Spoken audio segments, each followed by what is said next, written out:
So there are a few things that we need to discuss in here because we only have 3 sections to deal with. And the key concepts in these 3 sections come from how you work with fractions.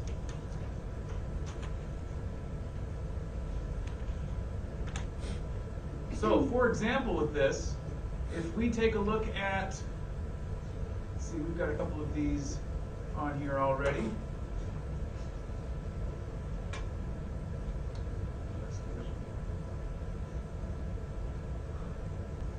There we go. Let's take a look at number 7.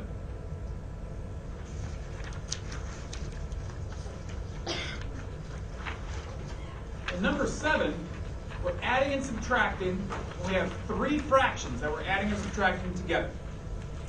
So what we need to do is we need to find a common denominator. So just like we've done it with any kind of trinomial or polynomial or anything like that, we need to go through and factor our denominators. Okay? So 18m cubed is 2 times 9. Well, 9 is 3 times 3. And then m cubed is m times m times m.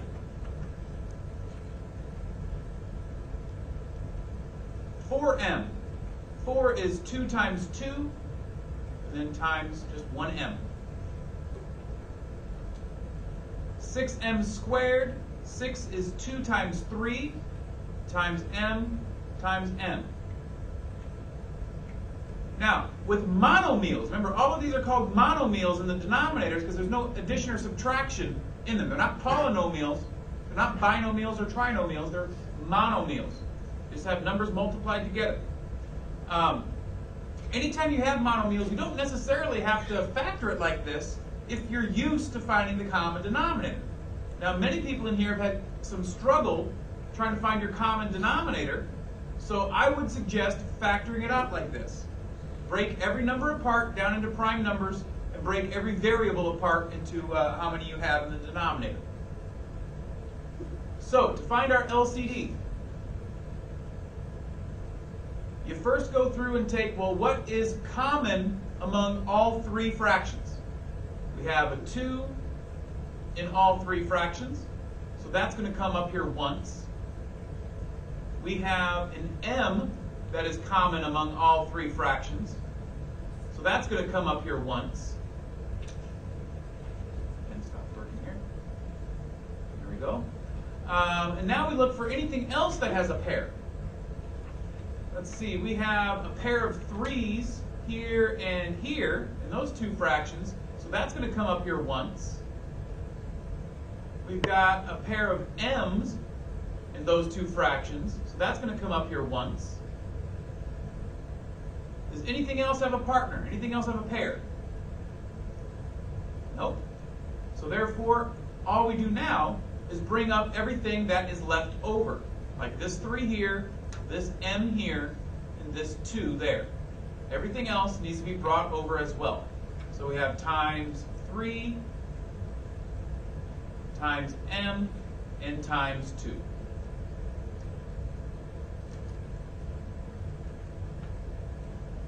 So anything that has a pair or that shows up in all 3 or 4 or 5 fractions, however many fractions you're dealing with, anything that matches up with something else gets brought over just once. Then anything that's left over, anything that's just by itself, also gets brought over once. So now we can multiply this together to find our LCD.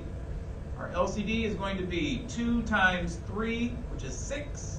And we got another 2 times 3, which is 6. 6 times 6 is 36. And we have m times m, which is m cubed. So 36m cubed is our common denominator. Okay. So going through the process, I'm going to write down all the work. I know we didn't show all this work all the time, but if you are confused at all on how to rewrite fractions with the common denominator, please make sure you're paying attention now and writing this down. So in our first fraction, we have 4m minus 3 on the top. We have 18m cubed in the denominator. Second fraction, we have 3 over 4m.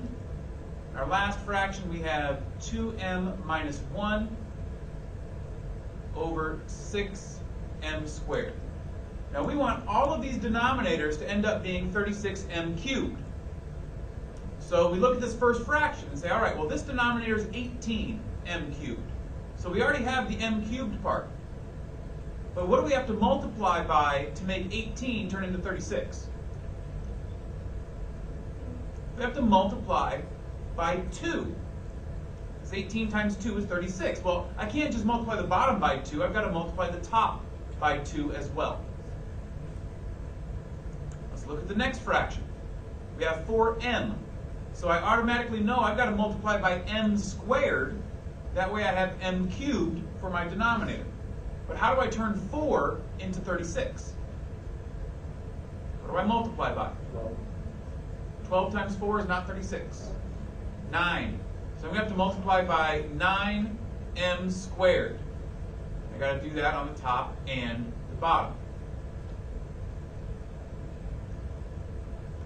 Okay? And now to our last fraction. I got to multiply by an m, because I've only got m squared, I want m cubed. So I've got to multiply by an m, and 6 times what gives us 36? 6. So I've got to multiply the top and bottom by 6m.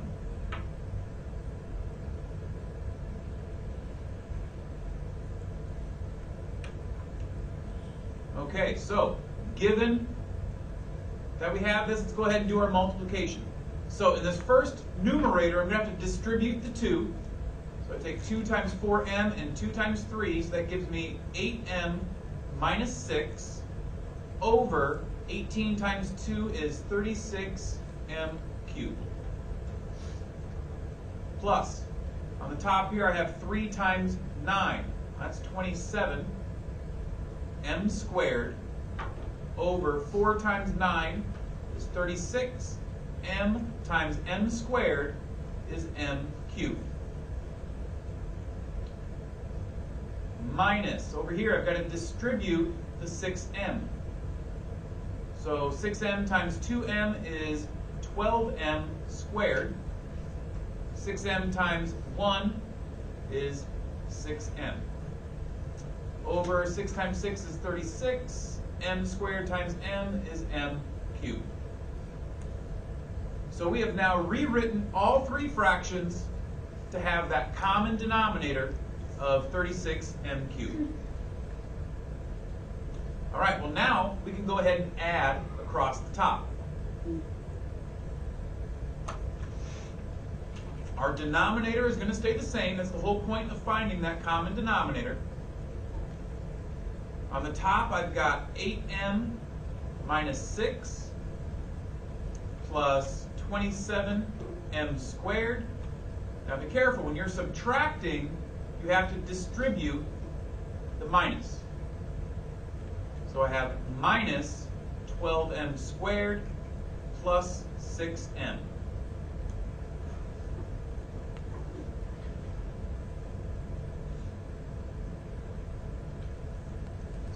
Bit.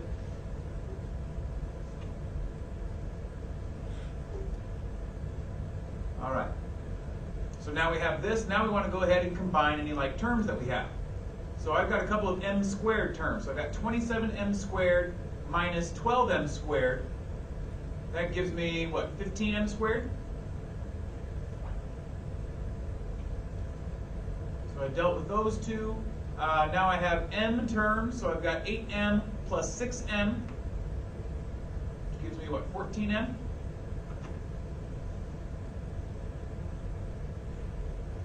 The only thing left up here is minus 6.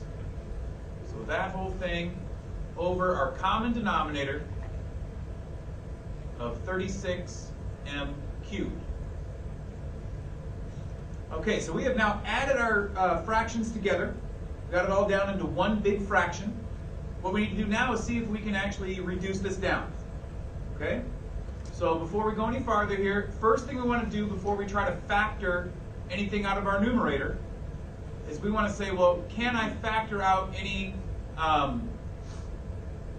constants, any numbers, or any variables? Can I factor anything out of 15, 14, and 6? No. 14 is 2 times 7. 2 goes into 6, but it doesn't go into 15. 7 doesn't go into 6 or 15. So no, we can't factor anything out of all three terms on top. So that means it's going to factor into two binomials if it factors at all. Now be careful, don't go ahead and write that down, because if we have a binomial up top and bottom, are we going to be able to cancel it with our monomial down here? Remember, a binomial is an m term plus or minus. Are we going to be able to cancel one of those with this monomial in the bottom? No. Binomials do not cancel with monomials. So we are then left with this as our final answer.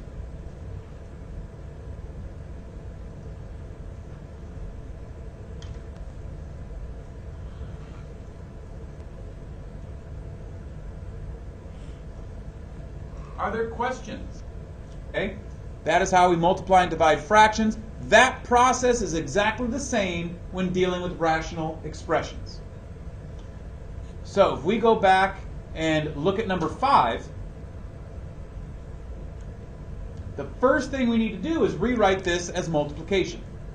So we've got 4x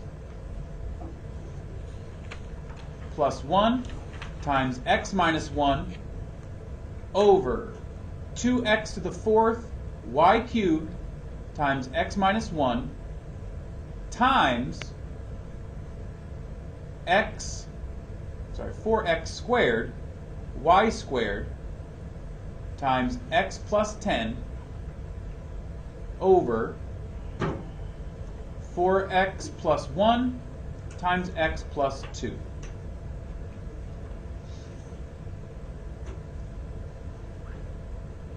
All right, so now we're going to go ahead and multiply straight across the top and straight across the bottom.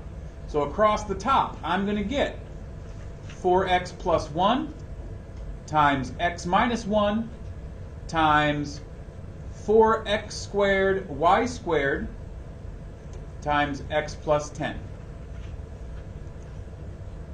On the bottom, I have 2x to the 4th y cubed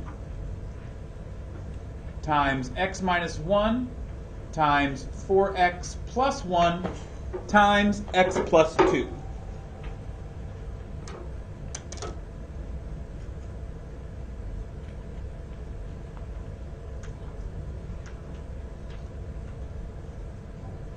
Okay? So, first thing we should do, now that we have it all into one fraction, is see if there's anything that we can obviously reduce. For example, we have this factor, 4x plus 1, which is going to cancel with this factor, 4x plus 1 in the denominator. We have this factor, x minus 1. It's going to cancel with this factor, x minus 1 in the denominator. So those are a couple of obvious ones that we can do. So let's go ahead and rewrite what we have. So on the top, we have 4x squared y squared times x plus 10. In our denominator, we have 2x to the 4th y cubed times x plus 2. There is still more that we can reduce. Okay, there's more we can reduce. And just to show that, I'm going to go ahead and rewrite my fraction. The 4, I'm going to rewrite that as 2 times 2. X squared can stay as x squared. Y squared can stay as y squared. And I have x plus 10.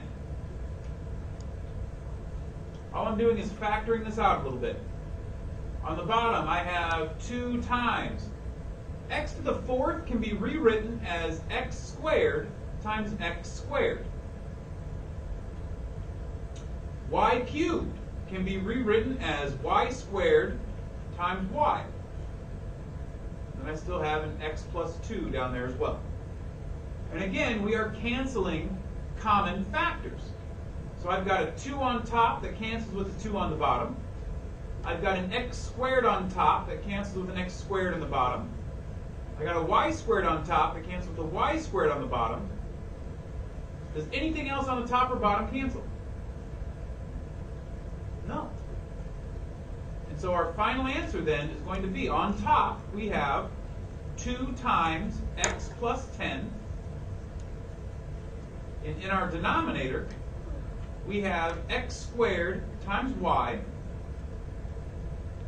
times x plus 2.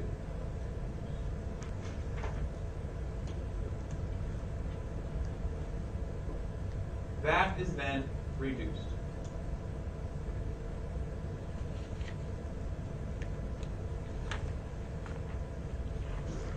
So once again, let's go ahead and look here at our denominators. We've got to factor our denominators. I can factor a 2 out of 2x plus 8. So I've only got 2 denominators to worry about right now. X plus 4 and 2 times x plus 4. So therefore x cannot equal negative 4. Because that's what makes those denominators equal to 0. So looking at our denominators, our LCD is going to be what? Well, what do they have in common? X plus 4. What do they not have in common? The 2. So that's got to be in our LCD as well. So our least common denominator is 2 times x plus 4. So now what we want to do is we want to take that least common denominator and multiply it by our both sides of our equation.